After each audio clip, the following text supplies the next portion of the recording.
কবিগুরু রবীন্দ্রনাথ ঠাকুরের লুকোচুরি।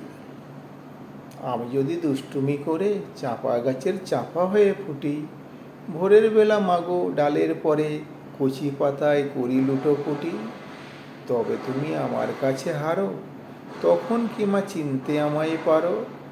তুমি ডাকো, খোকা কোথায় ওরে, আমি শুধু হাসি চুপটি করে। যখন তুমি থাকবে যে কাজ নিয়ে, সবই আমি দেখব নয়ন মেলে। স্নানটি করে চাঁপাতলা দিয়ে আসবে তুমি পিঠেতে ফুচুল ফেলে। এখান দিয়ে পুজোর ঘরে যাবে, দূরে থেকে ফুলের গন্ধ পাবে।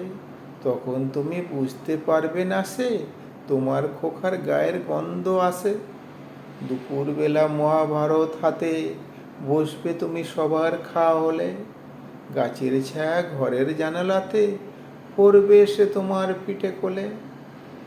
আমি আমার ছোট্ট ছায়াখানি দোলাবো তোমার বইয়ের পরে আনি। তখন তুমি বুঝতে পারবে না সে তোমার চোখে খোকার ছায়া ভাসে। সন্ধেবেলা প্রদীপ খানি জেলে যখন তুমি যাবে গোয়াল ঘরে, তখন আমি ফুলের খেলা খেলে চুপ করে মা পড়ব ভুঁ ঝরে। আবার আমি তোমার খোকা হব, গল্প বলো তোমায় গিয়ে কব। তুমি বলবে, দুষ্টু ছিলি কোথা, আমি বলবো, বলবো না সে কথা। নমস্কার।